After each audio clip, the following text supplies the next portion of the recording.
Bonjour à tous, je vous souhaite la bienvenue pour partager avec nous ce nouveau Hangout consacré à la mission Rosetta. Nous avons déjà parlé ensemble des objectifs scientifiques de la mission avec Francis Rocard. Nous avons également exploré en détail le défi technologique sans précédent posé par cette mission avec Philippe Godon. Ce soir, nous allons nous intéresser plus particulièrement à la trajectoire et au scénario d'atterrissage de Philae sur la comète avec Éric Jurado, responsable des opérations de navigation de Philae au CNES. Bonsoir Éric. Bonsoir. Alors, rappelons-le, Rosetta, c'est une première mondiale et pour préparer cette mission hors norme, une vingtaine de personnes travaillent depuis des mois au SONC, le Centre de navigation et des opérations scientifiques de Philae, qui est situé au CNES à Toulouse. Alors, comment peut-on préparer un atterrissage sur une comète? Quels sont les inconnus, les certitudes? Quels sont les scénarios envisagés? Comment nos ingénieurs font-ils pour être parés à toute éventualité compte tenu des nombreuses incertitudes qui subsistent sur l'environnement de cette comète?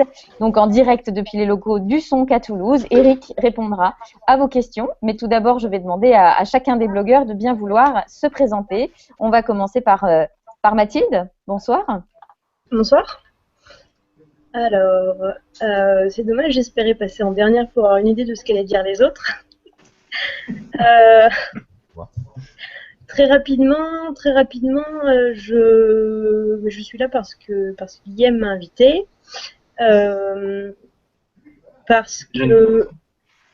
Comment c'est Guillaume qui a invité tout le monde, c'est ça? Parce que je m'intéresse à la science de manière générale, à l'espace quand il fait nuit et qu'il y a des étoiles dans le ciel, et que c'était une opportunité assez unique de pouvoir discuter avec des spécialistes. Voilà. Ben, ce sont de très bonnes raisons. Guillaume. Oui, bonsoir. Moi, je suis journaliste scientifique, je suis blogueur autour du ciel pour lemonde.fr et je m'intéresse à l'astronomie et au spatial depuis de nombreuses décennies déjà, malheureusement. Et donc, je suis Rosetta depuis son origine presque et ça sera un plaisir d'en savoir un peu plus sur la future mission de Philae. Merci beaucoup. Ensuite, nous avons Florent. Florent. Bonjour, alors moi c'est Florent. Alors dans la vraie vie, je suis consultant en informatique et sinon dans la vie perso, je suis un amoureux des sciences et plus particulièrement de l'espace. Donc j'ai commencé à mettre le pied à l'étrier grâce au Mardi de l'espace organisé par le CNES. Ça fera maintenant un peu plus de 2 ans. Et depuis quelques mois, je participe à un collectif Conscience, dont fait partie Mathilde. Qui est donc le collectif Conscience, qui a pour but de réunir tous les acteurs de la communauté scientifique, plus particulièrement de la communication scientifique, autour d'une même plateforme pour favoriser la création d'un langage commun et faciliter la création de projets de vulgarisation scientifique et puis pour donner un impact vraiment à la culture scientifique francophone. Voilà. Merci beaucoup. Et puis enfin, nous avons Arnaud. Bonsoir. Bonsoir. D'abord, je voulais vous remercier de m'avoir invité. Je voulais remercier Éric Jurado pour sa présence ce soir avec nous. Moi, je m'appelle Arnaud Demey. Je suis consultant aussi pour une entreprise de sous-traitance en ingénierie. Je suis très souvent en mission au CNES, à la DLA, et comme nous tous ici, absolument fan du spatial depuis ma plus tendre enfance. Merci beaucoup. Alors, dans un instant, je vais laisser la parole à Éric. Un petit mot pour nos internautes. Vous tous qui nous regardez en direct, n'hésitez pas à poser vos questions via Twitter en utilisant le hashtag CNEStalks ou directement par le module de questions et réponses de votre interface Hangout. C'est Guilhem qui est là, qui ne s'est pas présenté et qui va le faire tout de suite, qui est à votre disposition en fait pour relayer vos questions depuis Twitter. Oui, donc bonjour à tous, donc je suis Guillaume, je vais m'occuper donc du compte CNES France ce soir. Et donc n'hésitez pas à poser vos questions avec CNEStalks donc jusqu'à 20h donc sur Twitter et aussi donc sur Google+ en utilisant le module de questions-réponses. Voilà, et puis enfin n'hésitez pas à partager cette vidéo, que ce soit en direct ou en différé, vous pouvez l'intégrer à votre propre site, blog, réseaux sociaux en utilisant les boutons de partage qui sont à votre disposition. Alors Éric, on va te laisser la parole, je pense qu'en petite introduction, on aimerait savoir en fait qui tu es, quel est rapidement ton parcours, et puis que tu nous précises aussi pour qu'on comprenne bien le contexte de cette rencontre, finalement quel est le rôle de cette équipe du SONC dans l'élaboration des trajectoires et du choix du site d'atterrissage de Philae. D'accord. Donc, je m'appelle Éric Jurado, je travaille au CNES Toulouse. Je suis responsable des activités mécaniques spatiales pour le lander, l'atterrisseur Philae, donc au SONC ici à Toulouse. Je vais peut-être parler un petit peu du rôle justement du SONC et en particulier de qu'est-ce qu'on fait au niveau des activités mécaniques spatiales sur Philae, et après je reviendrai si tu veux sur mon parcours. Donc au SONC, on est plus particulièrement responsable des études trajectographiques et des études liées à tout ce qui est l'étude de la comète en elle-même pour choisir le site. Donc pendant les quelques mois là qui vont précéder l'atterrissage de juillet à novembre, on va avoir une meilleure connaissance de la comète, on va recevoir des modèles de comètes de la part des scientifiques, on y reviendra certainement. Et nous, les équipes mécaniques spatiales du SONC vont devoir étudier ces modèles pour regarder les caractéristiques, quels sont les côtés jour, côté nuit, comment la comète tourne, et essayer de calculer les trajectoires qui vont pouvoir nous permettre de nous amener à différents points de la comète pour aider les équipes scientifiques et techniques de l'atterrisseur à choisir le site d'atterrissage. Voilà, donc ça c'est un petit peu notre rôle dans le projet Rosetta. Et évidemment, on est en interface avec tous les autres acteurs du projet Rosetta que vous connaissez sûrement, qui sont l'ESOC, qui est à Darmstadt, donc qui fait toute la navigation de la sonde là, qui nous a amené jusqu'à la comète, et aussi avec toutes les équipes scientifiques des différents instruments, du lander et de l'orbiteur.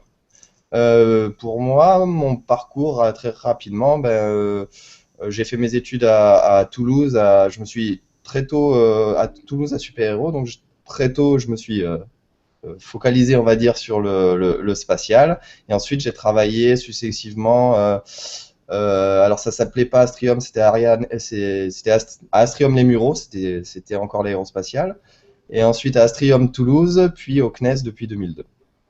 Voilà. Merci beaucoup. Alors, pour démarrer cette rencontre et puis cette série de questions-réponses, je vous propose qu'on commence par faire un petit état des lieux de ce qui s'est passé les dernières semaines, les derniers mois.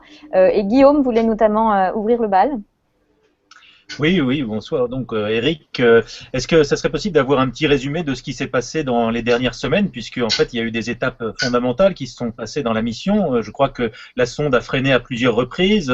Est-ce qu'on peut revenir un peu en détail sur cette séquence ? Oui, alors, donc en fait, depuis le réveil en janvier 2014, donc le 20 janvier 2014, depuis le réveil de la sonde, on avait encore une vitesse relative par rapport à la comète qui était d'environ 800 mètres par seconde. Donc, il a fallu, pendant tout le mois de mai et juin, la sonde a fait successivement plusieurs manœuvres très importantes, jusqu'à 300 mètres par seconde pour une manœuvre, pour freiner sa vitesse relative par rapport à la comète. Et maintenant, depuis hier, je crois qu'il y a eu une dernière manœuvre, enfin une autre manœuvre qui a été effectuée hier encore, qui nous amène à une vitesse relative d'environ 180 km/h maintenant, je crois, si je ne me trompe pas. Donc on voit que la vitesse relative a très fortement baissé. On est passé de 800 mètres par seconde à quelque chose comme 50 mètres par seconde.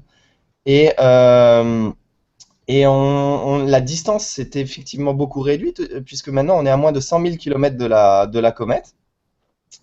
On a dû bien passer en dessous des 100 000 km. Et donc on commence maintenant à la voir avec les caméras haute résolution de la sonde, en particulier la caméra Osiris, qui nous a récemment, je ne sais plus si c'était hier ou aujourd'hui, envoyé les premières images où la comète fait plus d'un pixel, on va dire, sur la caméra.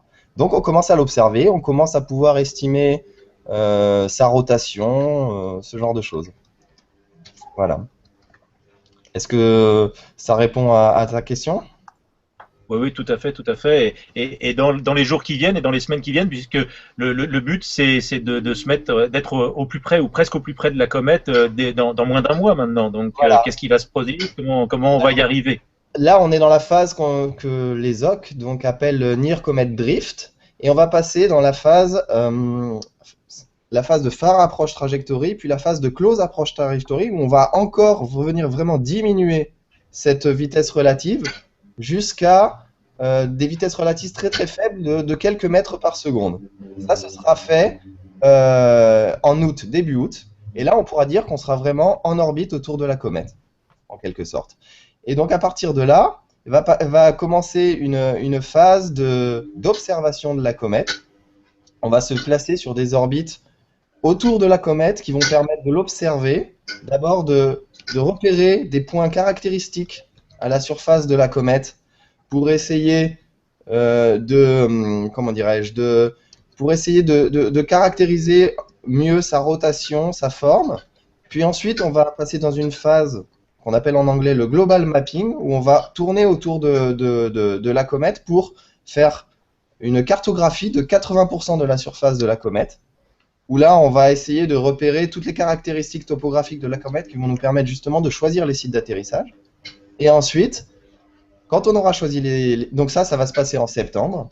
Et quand on aura choisi les sites d'atterrissage, donc entre septembre et octobre, on va vraiment se rapprocher encore très très près de la comète, à une dizaine de kilomètres au mieux, pour essayer d'observer très précisément les sites que l'on pourrait sur lesquels on pourrait vouloir atterrir pour repérer des cailloux à la surface de la comète ou ce genre de choses, des risques pour l'atterrisseur. Voilà, donc ça c'est dans les grosses lignes, on pourra revenir sur les détails des certaines phases si vous voulez, dans les grosses lignes ce qu'on va faire d'ici à l'atterrissage. Alors effectivement, je crois qu'il y a certainement pas mal de questions sur l'atterrissage en lui-même et puis sur la sélection. Florent, vous voulez peut-être des précisions? Oui, exactement. Vous avez parlé effectivement plusieurs fois de la sélection des sites d'atterrissage. Donc a priori, c'est-à-dire qu'il n'y en a pas un seul qui a été sélectionné pour le moment. Enfin, qu'est-ce qui permet de sélectionner des sites d'atterrissage? Apparemment le terrain, parce qu'effectivement s'il y a des pierres, mais je suppose qu'à cette distance on ne les voit pas encore. Alors, justement, pour l'instant, il n'y a aucun site d'atterrissage qui a été choisi. Il faut savoir que la comète, on la connaît très très mal encore.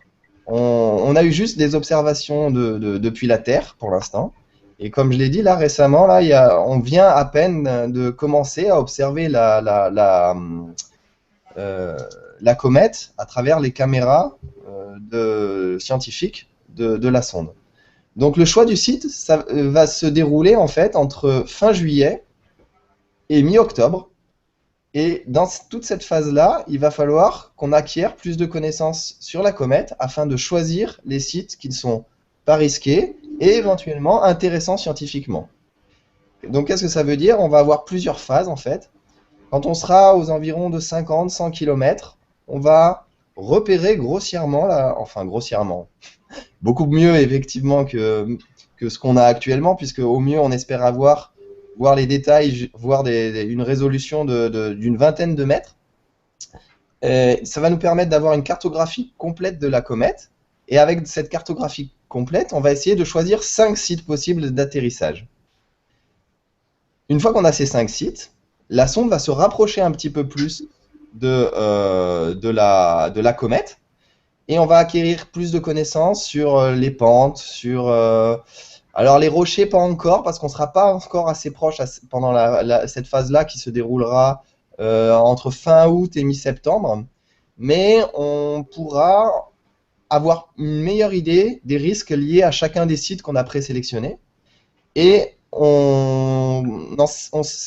c'est donc à cette date-là, mi-septembre, qu'on va sélectionner le site nominal, vers lequel on va commencer à s'organiser pour aller dessus, et un site qu'on appelle le site backup, sur lequel on pourrait éventuellement dire, si le site nominal est trop risqué, on basculerait sur le site backup.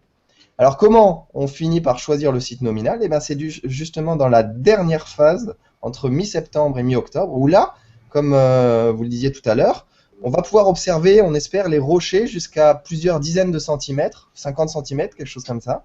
Donc voir si sur les sites qu'on a sélectionnés, il y a des gros rochers qui pourraient être dangereux pour l'atterrissage.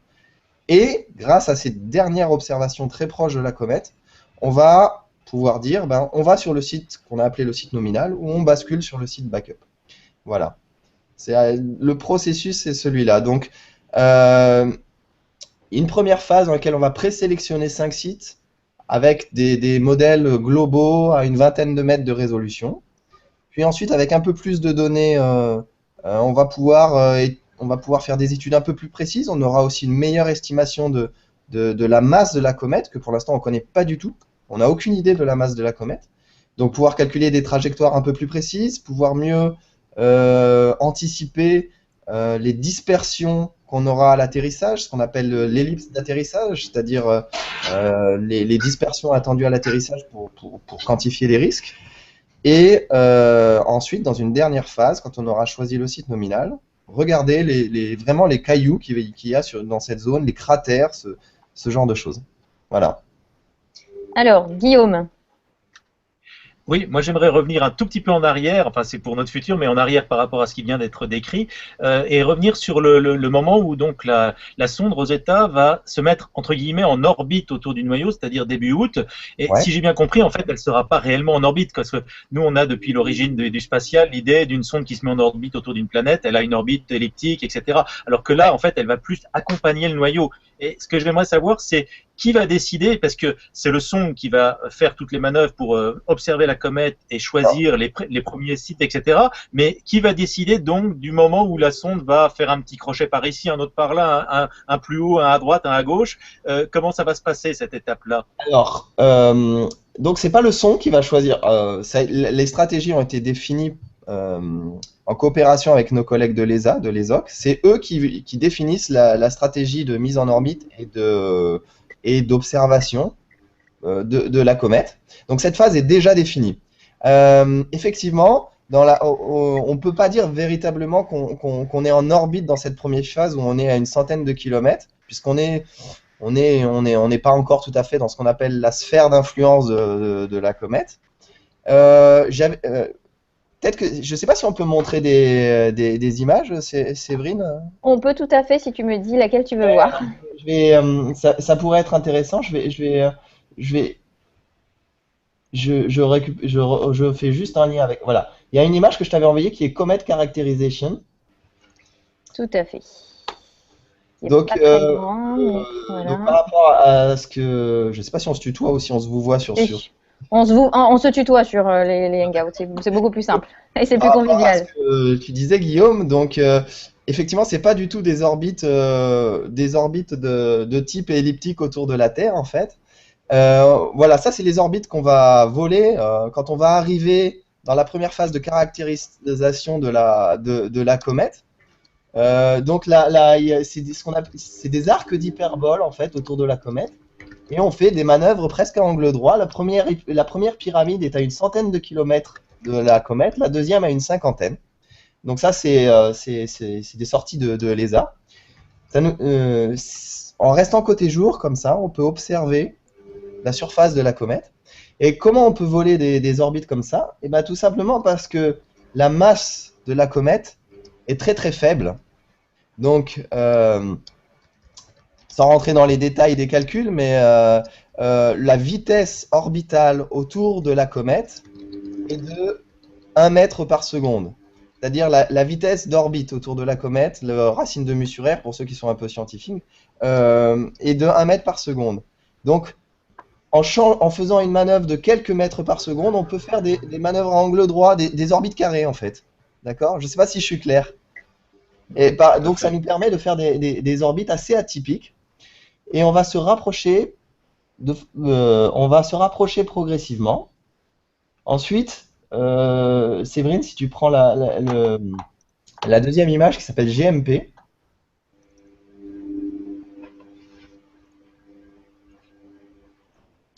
Voilà. Voilà. Donc là, pendant cette phase donc celle que j'appelais la phase de global mapping, là, on va voler des orbites un petit peu plus typiques, un peu plus classiques, je dirais. Là, on peut dire qu'on sera en orbite autour de la comète. Le corps principal, vraiment, l'influence de la comète, ce sera la force principale sur la sonde. Et là, on va voler des orbites elliptiques, mais enfin, vous pouvez voir quand même qu'on va faire des gros changements de plan là pour modifier, pour pouvoir observer la comète sur différents angles. Et ensuite, dans une dernière phase, si tu regardes COP, donc ça c'est la phase de close observation. Là, on va vraiment, donc la dernière image, Séverine, si tu arrives à la prendre, from PNG. Voilà. Donc là, on retrouve plus des orbites typiques. Oui. Celles-là, elles seront plutôt à 10 km. Donc là, on sera véritablement, encore une fois, mais là vraiment en orbite proche.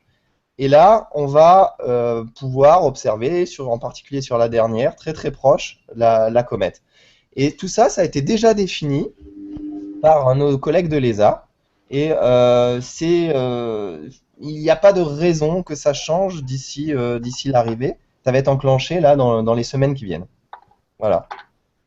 Alors, une petite remarque au passage, Eric, si tu peux juste te relever parce qu'on ne voit pas le bas de ton visage. Voilà. Et une autre remarque, il me semble que personne n'a encore prononcé le nom de cette comète qui s'appelle Churyumov-Gerasimenko. Alors, je vais le faire pour vous et vous dire que manifestement, dans le jargon, son petit nom, c'est Chouri. Voilà. Donc, si ça vous facilite la tâche. Oui. Et je passe la parole à Arnaud qui avait justement une question au sujet de Chouri. Oui. Oui, tout à fait. Eric, je crois savoir qu'on a changé de comète en cours de route, on va dire ça comme ça. Alors, on ne va pas exactement revenir sur l'historique de pourquoi ça a été fait, je pense que ça a été déjà précisé. Moi, j'ai une question qui m'interpelle. Les deux parties de la sonde, finalement, l'atterrisseur et l'orbiteur, que sont Rosetta et Philae Rosetta, ont été conçus pour une première comète. Je ne crois pas savoir qu'il y a eu des modifications faites pour Chouri, enfin, on a comme ça. Quelles conséquences du coup peut y avoir entre la conception de cette double sonde et cette nouvelle comète vers laquelle on arrive bientôt? Eh bien, effectivement, la première comète choisie était Virtanen et suite à un problème au lancement là sur 503, si je me trompe pas. Donc, il a fallu changer de cible. Donc, la cible choisie est assez différente puisqu'elle est, si je ne me trompe pas, 4 fois, enfin, le diamètre est 4 fois plus grand que celui de Virtanen, donc la comète initiale. Ça a des conséquences. Le design n'a pas été changé, exactement comme tu dis. Les conséquences, c'est qu'il a fallu adapter les stratégies de descente et d'atterrissage pour prendre en compte le fait que certains des équipements, je ne sais pas, je pense par exemple au mécanisme de séparation entre l'orbiteur et le lander, puisque l'orbiteur va voler sur une certaine orbite, et le lander, il va falloir qu'il rejoigne une orbite qui lui permette d'intercepter la comète. Donc il y a un mécanisme de séparation qui nous freine en quelque sorte, qui nous permet de descendre jusqu'à la comète.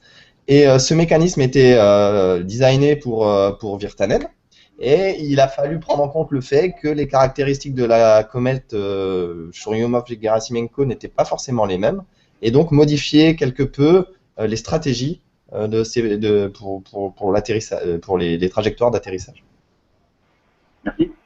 Alors, il y a beaucoup de questions sur l'atterrissage, évidemment, donc on va les prendre un petit peu dans l'ordre. Moi, j'en ai un peu globale qui va certainement en amener d'autres, mais est-ce que tu pourrais nous rebalayer un petit peu l'ensemble des contraintes, en fait, que vous devez prendre en compte pour définir ces trajectoires, à la fois de Rosetta et de Philae? Évidemment, on a parlé des caractéristiques de la comète, mais il y en a probablement d'autres qui sont peut-être liées aux instruments, etc. Donc, est-ce que tu peux nous balayer ça?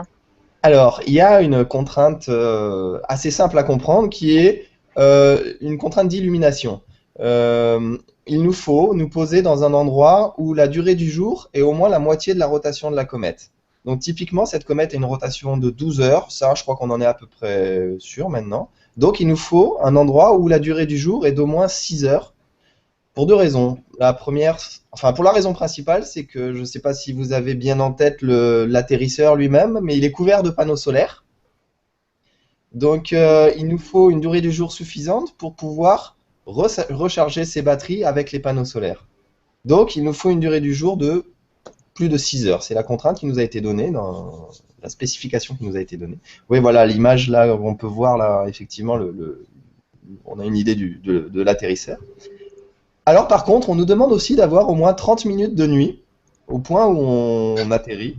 Mais pour des problèmes, là, c'est plus lié aux opérations de certains instruments sur le lander qui ont besoin d'un peu de nuit. Ils veulent faire des mesures de nuit. Donc, il nous faut 30 minutes de nuit.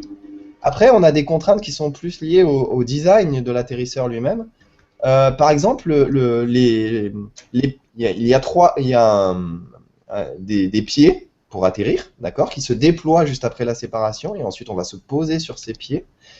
Ces pieds peuvent accepter une vitesse d'impact de au maximum 1,1 mètre par seconde. C'est assez rapide quand même, si vous faites 1,1 mètre par seconde, simulez-le si vous voulez comme ça, vous allez voir que c'est assez rapide. Une autre contrainte, toujours liée à cette vitesse d'impact,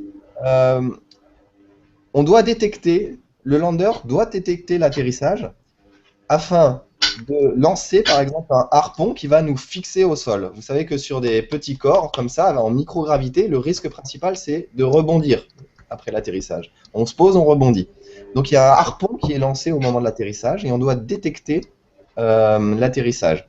Donc là, on a une vitesse d'impact qui doit être supérieure à 0,2 mètres par seconde. Voilà, c'est le type de contrainte qu'on a à prendre en compte.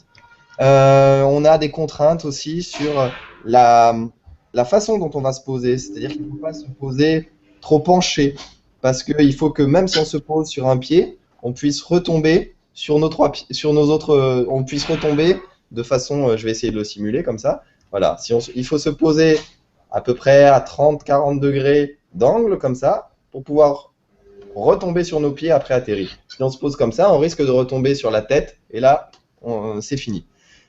On a ce type de contrainte à prendre en compte en fait dans la construction de la trajectoire de descente qu'on doit fournir. Voilà. Florent, pardon. Vas-y, non. Petite précision de Florent. Vas-y. Oui, Eric, effectivement, tout à l'heure, tu as parlé de tous les paramètres à prendre en compte pour la sélection du site d'atterrissage. Et donc là, tu parles de l'atterrissage en lui-même avec la vitesse d'impact. Ouais. Mais il me semble qu'il y a quand même une variable qu'on ne connaît pas, c'est la densité du sol. Qu'est-ce qui se passe si le sol est très dur? Est-ce que les harpons, est-ce qu'ils vont réussir à s'accrocher? Qu'est-ce qui se passe si le sol n'est pas du tout dense? Est-ce que puis là, il va se faire engloutir ou se faire absorber par la comète? Qu'est-ce qui va se passer dans ces deux cas? Eh ben, effectivement, c'est la grande inconnue. Donc, alors, plus que la densité, c'est peut-être la composition ou la structure. On va dire que la densité de la comète est elle-même une inconnue, mais la densité, ça joue justement peut-être sur la vitesse d'impact. Plus on est attiré vers un corps lourd, plus on va descendre vite. Donc, ça, c'est une grande inconnue déjà. On a un facteur 10 sur la densité estimée, on ne la connaît pas. Et la structure du sol est elle-même complètement inconnue. Alors, est-ce que ça va être de la neige? Est-ce que ça va être très très dur et que le harpon pourra pas s'enfoncer dans le sol? Le harpon est tiré quand même très très fort, donc a priori, normalement, enfin comment on va dire, dans la plupart des cas, ça devrait fonctionner. Après, personne n'est allé sur une comète, donc c'est beaucoup plus difficile de donner des probabilités qu'un mécanisme fonctionne ou pas sur quelque chose qu'on n'a pas complètement, qu'on ne connaît pas du tout.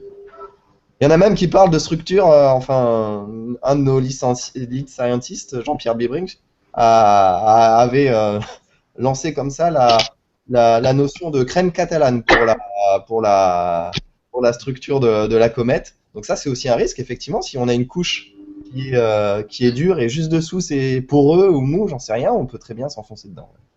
Mais ça, c'est quelque chose, un risque difficile à maîtriser a priori. Guilhem? Oui, j'avais une petite question pour revenir avant. Eric, tu as montré donc une image de l'orbite de Rosetta autour de la comète et tu disais qu'elle allait descendre à 10 km. Oui. Et c'est quelque chose jusque-là, enfin, lors des précédents hangouts avec les Baudon, avec Francis Rocard, ils disaient qu'on ne savait pas trop jusqu'à quelle altitude elle allait descendre. Et donc là, c'est certain que ce sera 10 km. Alors c'est certain, c'est très probable. C'est très probable. C'est lié principalement, cette incertitude est liée principalement au dégazage.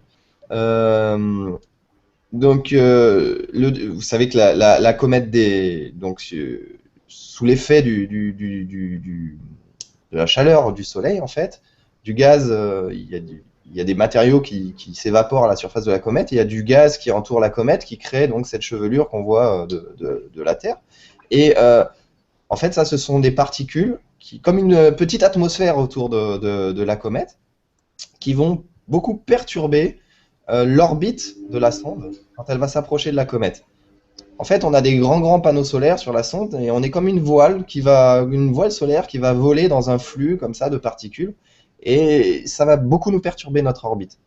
Et en fonction du niveau d'activité de la comète, est-ce que ça va beaucoup dégazer ou est-ce que ça va pas trop dégazer, les gens qui naviguent la sonde, donc à l'ESOC, sont prêts à prendre plus ou moins de risques pour ne pas mettre en danger la sécurité de l'orbiteur. Et donc du coup, en fonction du niveau de dégazage, on va s'approcher plus ou moins près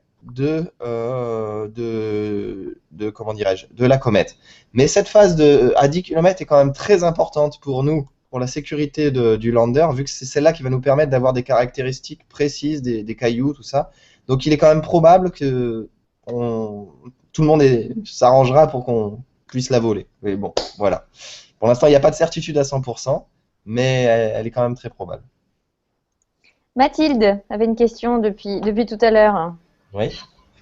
Alors ma question est un peu à côté de tout ce qu'on vient de dire, mais pas complètement, parce qu'on sait pas de quoi est composée la surface, et en même temps on n'atterrit pas sur la Terre.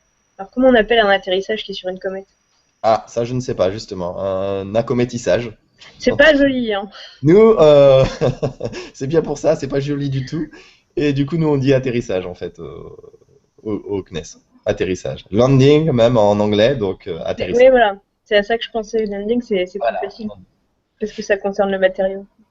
De mémoire, cette question avait été posée à Francis Rocard et je crois que lui, il a tranché tout de suite. Il a dit on dit atterrissage. Et je voulais pas en entendre parler. La réponse est la même parce que accométissage, quand même, c'est. Arnaud avait des questions sur le pilotage à distance, le contrôle de Philae. Oui. C'est exactement ça, Séverine. Eric, en fait, moi, ce qui m'intéresserait de savoir, on s'approche finalement dans ce hangout petit à petit vers la comète, on va y arriver tout à l'heure. Comment on fait pour contrôler une belle sonde comme celle-ci sans savoir exactement où elle est et sans savoir à quelle distance on est de la comète? Je globalise, je pense que tu vas nous décrire tout ça. La sonde, tu parles de la sonde là? De Philae plus précisément. Alors, Philae n'est pas du tout contrôlé en fait. Enfin, n'est pas du tout contrôlé, il n'y a pas de navigation pour le lander. La navigation, elle est faite pour la sonde. Donc là, je ne sais pas si vous en avez déjà discuté dans d'autres hangouts peut-être. La navigation, elle est faite d'abord avec des mesures de ranging en interplanétaire, et ensuite quand on va s'approcher de la comète, on va faire de la navigation optique en repérant des points particuliers à la surface de la comète pour essayer d'estimer la position de la sonde par rapport à la comète en repérant des points particuliers, des cratères, des montagnes, j'en sais rien. Enfin. Un peu comme la TV s'approchant de l'ISS ou de façon plus terre à terre, comme un. Ouais, voilà. On ne contrôle pas les deux, voilà. Ouais, comme un avion qui s'approche d'un porte-avions finalement. Oui, peut-être, sauf que. Alors pour la TV. porte-avions. Ouais, sauf que la TV, c'est une boucle autonome. Alors les avions, je ne suis pas spécialiste, j'imagine que c'est aussi autonome. C'est-à-dire qu'en fait, à bord, comment dirais-je, il y a plusieurs senseurs qui permettent de caler la trajectoire en fonction de la trajectoire prévue et de se recaler. Là, c'est pas du tout le cas en fait. Il n'y a pas d'autonomie. C'est une boucle. La boucle est fermée au sol. C'est-à-dire, c'est une boucle qui au sol, on récupère les données de navigation de la caméra. Les équipes au sol estiment la position donc, de la sonde en fonction par rapport à la comète et vont recalculer l'orbite et remonter les nouvelles consignes à la sonde en fonction de ce qu'ils ont calculé. C'est une boucle qui est faite en plusieurs heures au sol. D'accord ? Pour le lander, donc, le lander, lui, une fois qu'il va être séparé on va tout précalculer avant de séparer le lander de l'orbiteur. Je devrais dire l'atterrisseur de la sonde plutôt. Et une fois qu'on aura calculé tout ça, eh bien, l'atterrisseur il va se débrouiller. C'est-à-dire qu'il n'y a aucune navigation qui est faite. Donc on va tout précalculer.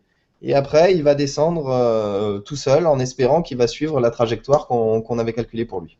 Il n'y a pas de boucle de contrôle d'attitude et d'orbite à bord.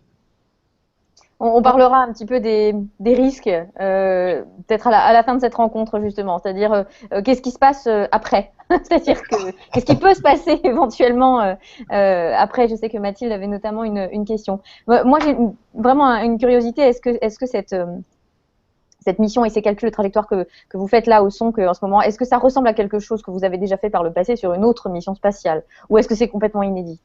Ah, c'est assez inédit quand même, je dois bien avouer. Personnellement, moi j'ai travaillé sur des satellites en orbite basse et l'ATV aussi d'ailleurs. Bon, il faut bien. Quand on fait des calculs autour d'une comète comme ça, il faut un petit peu s'affranchir de tous les a priori qu'on a autour de la Terre. Comme je l'ai dit tout à l'heure, les vitesses orbitales sont pas du tout les mêmes. Par rapport à un satellite qui tourne autour de la Terre en 1h30, le satellite il va faire plusieurs tours de Terre pendant que la Terre va tourner une fois sur elle-même. Autour de la comète, c'est complètement différent. Le satellite va faire le tour de la comète en 3, 4, 7 jours terrestres, pendant que la comète va tourner en 12 heures sur elle-même. Donc cette dynamique est complètement inversée, ça change pas mal de choses. Ensuite, il y a le fait que les orbites que j'ai montrées là, elles sont complètement atypiques, donc il faut un petit peu se sortir des idées préconçues qu'on avait. Il y a la topographie aussi de la comète qui est à prendre en compte quand on fait de l'atterrissage. On peut plus raisonner du tout sur une sphère en fait, puisque c'est vraiment très très loin d'une sphère. Donc faire des raisonnements sur une sphère quand on essaye de se poser sur une comète, ben, on risque de commettre des erreurs. Voilà, c'est un petit peu tout ça qui font que c'est quand même très différent de ce qu'on fait par ailleurs. Il faut bien l'avouer. Guillaume, on revient sur justement sur la surface de cette fameuse comète. Oui, la surface, le choix du site, etc. Et je voulais savoir, moi, s'il y avait un psy dans l'équipe du Song, parce qu'il va y avoir un moment où, dans les différents sites que vous aurez pré-choisis, il va y avoir une tension entre les ingénieurs et les astronomes voulant s'approcher d'un endroit où il y a de l'activité pour avoir des matériaux neufs provenant du sous-sol, et les ingénieurs voulant une surface bien stable, bien dure, bien tranquille. Qui est-ce qui va décider est-ce que vous avez déjà évoqué ce genre de tension possible? On en a beaucoup parlé justement parce qu'effectivement on voulait éviter les phénomènes psychologiques difficiles au moment du choix, surtout que comme je l'ai dit on n'a pas beaucoup de temps pour choisir le site en fait. Et donc les scientifiques ont convenu, et je veux dire de façon assez naturelle c'est des gens raisonnables donc ils étaient d'accord que la priorité était la sécurité de l'atterrisseur. Donc les critères techniques, ingénieurs, seront ceux qu'on prendra en priorité. S'il reste de la place pour les critères scientifiques, on fera un choix avec les critères scientifiques.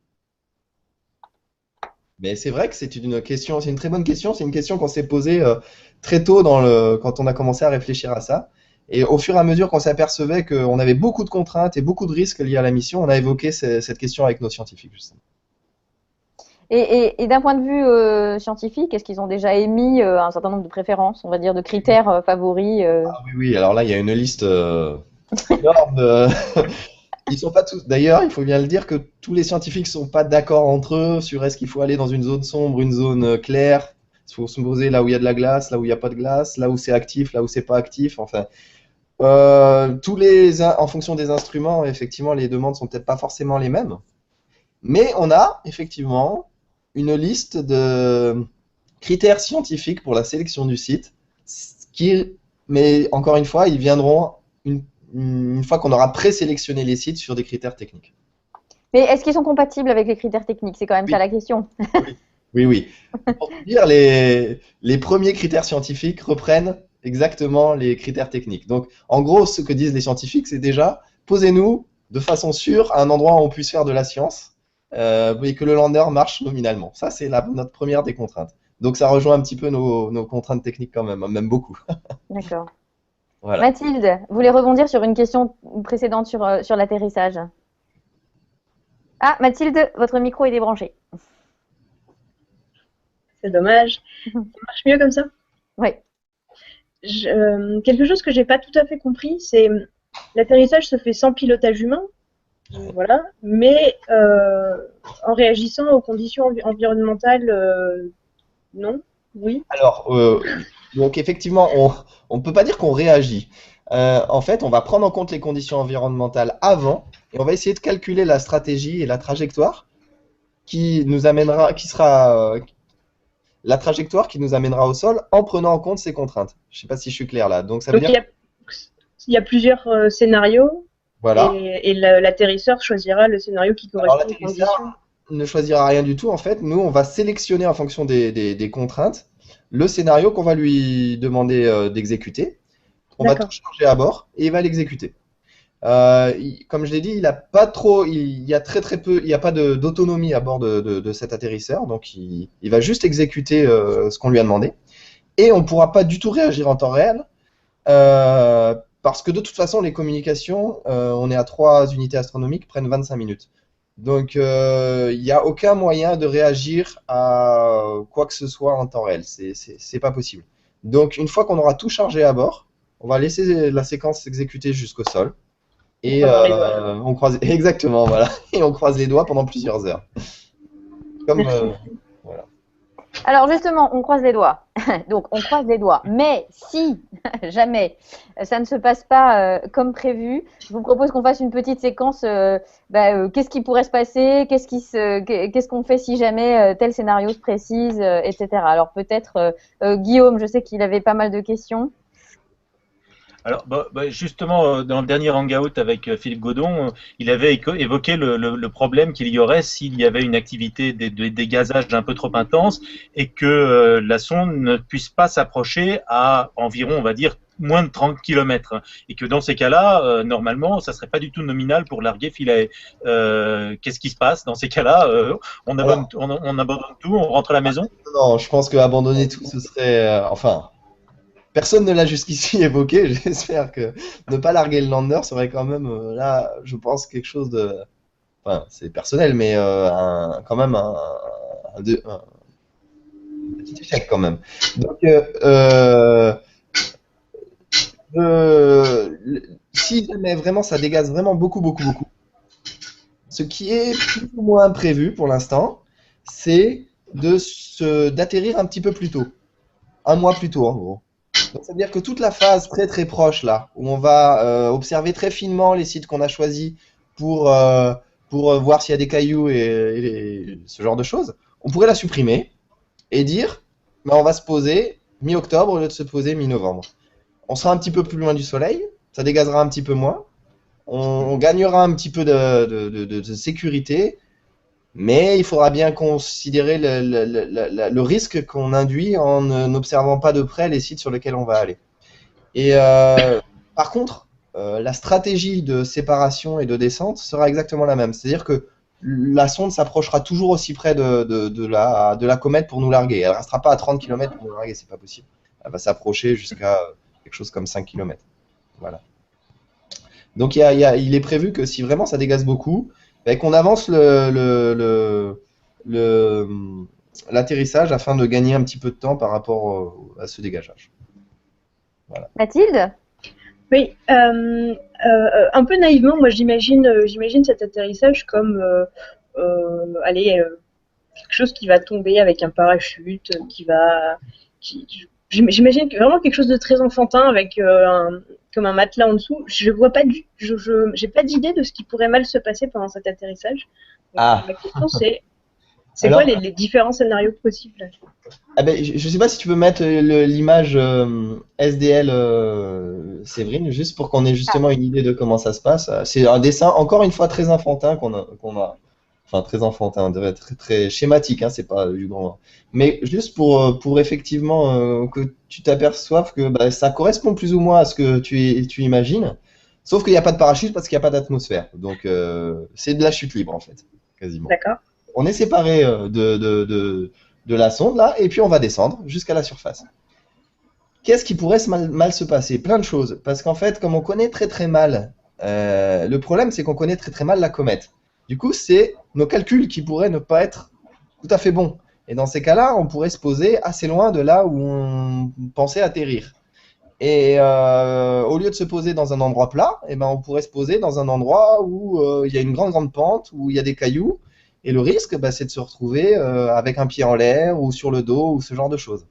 Voilà, c'est le genre de problème qu'on pourrait avoir. Il faut savoir déjà que la zone d'atterrissage qu'on vise actuellement, elle fait 500 mètres de rayon. ça fait presque si on ramène ça à la Terre, ça fait une vingtaine de degrés presque en latitude, longitude. C'est énorme, ce serait presque la taille de la France. En fait, on vise une zone d'atterrissage comme la taille de la France. Donc il faut s'imaginer qu'on vise sur la Terre une zone comme la France où il n'y a pas trop de risques. Donc pas trop de montagnes, pas trop... Bon, voilà. C'est ce genre de risque vraiment qui pourrait nous... La difficulté vient de là, c'est qu'on a une grande zone d'atterrissage possible et il faut qu'il n'y ait pas de cratères trop prononcés, de gros cailloux, de choses qui pourraient mettre en danger le lander. Et encore une fois, c'est un objet qu'on ne connaît pas du tout. Il faudra très rapidement prendre en compte les mesures des instruments de l'orbiteur pour pouvoir faire nos calculs de descente, en espérant qu'on aura bien estimé la masse de la comète, la position du centre de masse de la comète, le dégazage, et que nos calculs de trajectoire sont bons. On n'a aucun moyen de les valider a priori. Donc il va falloir voilà, c'est le type de danger. Une précision, oui. Ouais, tu parles des calculs. C'est des calculs qui demandent beaucoup de puissance, qui sont longs, qui vont vite. Ouais, ça demande pas mal on n'a pas des craies comme la météo quand même, hein, mais je veux dire, ça demande pas mal de temps de calcul. En particulier quand on fait... Ah ben tiens, j'ai peut-être aussi une image aussi. Accessibilité, si tu peux montrer rapidement, Séverine, la carte accessibilité. Voilà, c'est des cartes comme ça qu'on va produire en fait. C'est pour montrer les points où on peut atterrir sur la comète. Et pour chaque point, en fait, on essaye de trouver au moins une trajectoire de descente qui permet de rejoindre ce point. Et donc pour ça, on explore tout le domaine des paramètres qu'on a pour chaque point. Donc tu vois qu'on balaye un grand nombre de paramètres pour chaque point de la comète. Et ça demande pas mal de temps de calcul. D'accord? Ça peut prendre plusieurs jours de calcul.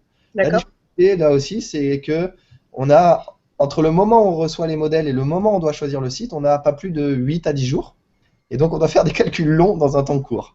Donc, effectivement, on s'organise même en shift, plusieurs équipes qui vont travailler on va dire, sur une vingtaine d'heures chaque jour pour faire ces calculs, les valider, les reprendre éventuellement et essayer de fournir des données aux équipes scientifiques et techniques dans le minimum de temps possible.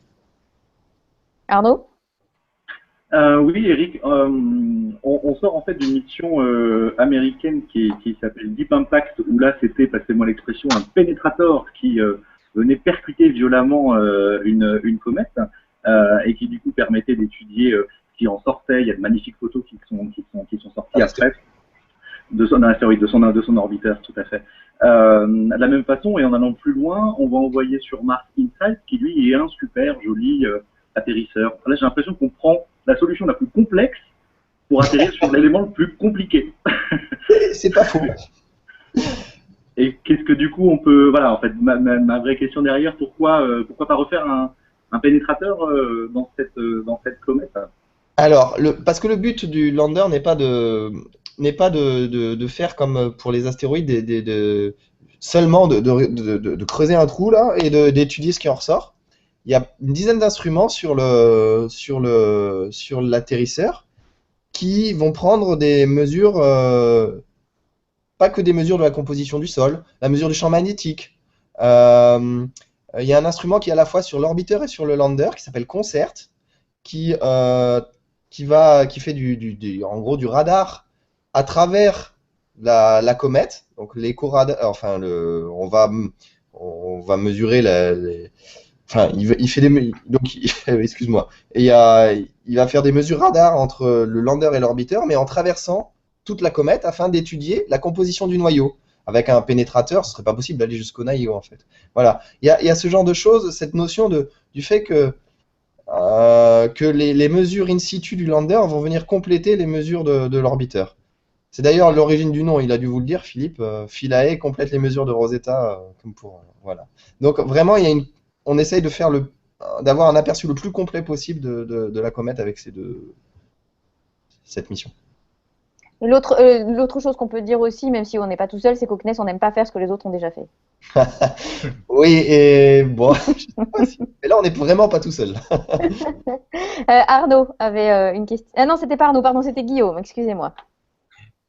Oui, oui, moi je vais dire que tout va se passer très très bien. Les si on les efface, Philae va se poser sans problème sur le noyau. Par contre, après scénario catastrophe, bon, Philae, il y a la première partie de la mission qui est sur la batterie pendant 2 jours, 3 jours, etc. Puis ensuite, elle va fonctionner pendant longtemps, on l'espère, avec ses panneaux solaires. Et c'est pendant ce longtemps. Qu'est-ce qui se passe si, en se rapprochant du Soleil, la sonde à ce moment-là se met à dégazer très fortement et qu'on est obligé d'éloigner Rosetta du noyau pour la sauvegarder? Jusqu'à quelle distance on peut l'éloigner et qui permettrait encore à Philae d'envoyer toutes ces infos, puisque Philae ne communique pas directement avec la Terre. Philae passe par Rosetta pour communiquer avec nous. Tout à fait. Alors, ça dépend un petit peu de comment sont orientés l'un par rapport à l'autre, en fait. Enfin, il y a les pertes en espace libre sont pas les mêmes en fonction de si on est juste au-dessus ou si on est un peu sur le côté. Donc, ça dépend un petit. Mais jusqu'à, si je ne dis pas de bêtises, c'est entre 50 et 100 km, donc assez loin, en fait. Il me semble que jusqu'à une centaine de kilomètres ou peut-être un petit peu moins, on arrive encore à communiquer avec l'orbiteur. Donc, on a vraiment de la marge par rapport à cette histoire de dégazage, en fait. Pas prévu. Il n'est pas prévu que En fait, une fois posé, on pense être capable d'établir la communication avec l'orbiteur à chaque fois que la configuration orbiter-lander sera favorable. Les risques viennent plutôt de l'atmosphère de la sonde et de la poussière qui pourrait de la comète, de la poussière qui pourrait y avoir sur la comète, de la température qui pourrait régner à la surface de la comète, qui pourrait nous faire perdre l'atterrisseur plus rapidement que prévu. Arnaud. Du coup, Rosetta, il fait quoi en attendant? Alors, il va prendre des photos, il va faire relais d'informations, mais encore. En attendant, alors, c'est une bonne question ça, parce que en fait, le lander est considéré en fait comme un des instruments normalement de l'orbiteur. Il y a 12 instruments, si je ne me trompe pas, sur l'orbiteur, en comptant Philae. Il faut savoir que pendant toute la phase juste avant l'atterrissage, la priorité donc est donnée à la génération de données pour la sélection du site d'atterrissage. Ensuite, du 11 novembre au 19 novembre, on est dans une phase où nous, lander, on va essayer de faire le maximum de mesures possibles. Et dans cette phase-là, encore une fois, l'orbiteur travaille pour nous. C'est-à-dire que la priorité est donnée aux communications entre le lander et l'orbiteur. Ensuite, à partir du 19 novembre, on rentre dans ce qu'on appelle nous la long-term science, donc une séquence qui va durer sur plusieurs mois, on espère, et pendant laquelle on va pouvoir, on va encore acquérir des données. Mais là, on n'aura plus la priorité. C'est-à-dire que tous les instruments de Rosetta seront à égalité et négocient les pointages et les orbites de la sonde en fonction de ce qu'ils veulent faire. Et nous, on en fait partie. Voilà. Donc, on rentre dans la boucle de négociation. Très cadré. Hein. Ouais, c'est très. Il y a quand même beaucoup de labos qui travaillent sur cette mission. Et définir les orbites, des pointages pour faire plaisir à chacun et à tout le monde, c'est, je dois l'avouer, très compliqué. Du coup, les orbites sont définis et les pointages même sont définis plusieurs mois à l'avance. C'est très cadré. Merci, Eric. Florent? Oui, un des problèmes que tu as évoqué et qui est souvent évoqué, effectivement, c'est si la comète dégaze et que Rosetta est juste derrière. D'après ce que j'ai compris, en fait, c'est des particules qui pourraient venir s'agréger sur le panneau solaire. Mais est-ce que ces panneaux solaires ne peuvent pas se débarrasser de cette poussière en se secouant un peu comme des capteurs d'appareils photo, en émettant des micro-vibrations? Alors, le risque principal, il n'est pas tellement lié, les gens ne sont pas trop inquiets, je crois, du fait que les particules viendraient s'accumuler sur les panneaux et pouvoir... on ne considère pas que c'est un danger pour la technologie de la sonde en elle-même. Le danger, il est plus... le problème vient plus du fait que ces particules vont venir perturber l'orbite de la sonde. C'est-à-dire que, je ne sais pas si tu es familier avec les phénomènes de frottement atmosphérique. Quand on court, on a du vent qui vient frotter sur le visage. Pour un satellite qui vole dans l'espace, très proche de la Terre, l'air frotte pareil sur sa surface et sur la surface de ses panneaux, et vient le freiner. Et ça, c'est très difficile à prédire. Et donc, par rapport à l'orbite qu'on avait prédit, eh bien, l'orbite qui est effectivement atteinte n'est pas la même. Je ne sais pas si je suis clair là, en fait. Il y a une perturbation sur la trajectoire qui est liée à ces particules. D'accord? D'accord, donc le problème, c'est pas tant sur les panneaux solaires que sur la trajectoire de Non, la je sonde. parlais des panneaux solaires peut-être un petit peu. C'est parce que les panneaux solaires ont une grande surface, très très grande surface. Et donc, du coup, plus il y a de surface qui est exposée à ces particules, plus la trajectoire de la sonde va être perturbée. D'accord? Plus on expose de surface, plus il y a des particules qui viennent taper sur ces panneaux solaires, et plus ça perturbe notre trajectoire. Du coup, plus la navigation est compliquée à réaliser. C'est-à-dire, plus on risque de se tromper dans la prédiction de la position de la sonde dans le futur. Et ça, c'est un risque, puisque comme j'ai dit, il n'y a pas d'autonomie à bord. Tout est fait au sol. Donc, il faut qu'on puisse connaître sur plusieurs heures avec une bonne précision la position de la sonde, puisqu'elle ne peut pas se débrouiller toute seule. C'est à peu près clair ce que j'ai dit? Ouais, c'est bon, merci. Mathilde? Qu'est-ce qui va définir la fin de la mission de Philae? C'est le temps qui passe, c'est la quantité d'informations relevées, c'est Oh, je pense que quand il sera tombé en panne. sur l'information relevée, c'est comme partout. Hein, plus on en aura, plus tout le monde sera content. Je veux dire, c'est pas ça qui définira la fin. Par contre, il est pas prévu. Enfin, tu sais peut-être on va se rapprocher de la sonde là. Elle était à ce qu'on appelle l'aphélie, donc au plus loin du Soleil quand on l'a rattrapée, vers 5-6 unités astronomiques. Et là, on se rapproche du périhélie qui est à une unité astronomique, 1,3 unité astronomique, très proche, à peu près la même distance que la Terre et le Soleil. Et donc, en se rapprochant du Soleil, comme ça, la comète, ça va chauffer à la surface de la comète. Et il n'est pas prévu qu'on survive à des températures élevées à la surface de la comète. Je pense que c'est ça qui va nous tuer. Arnaud?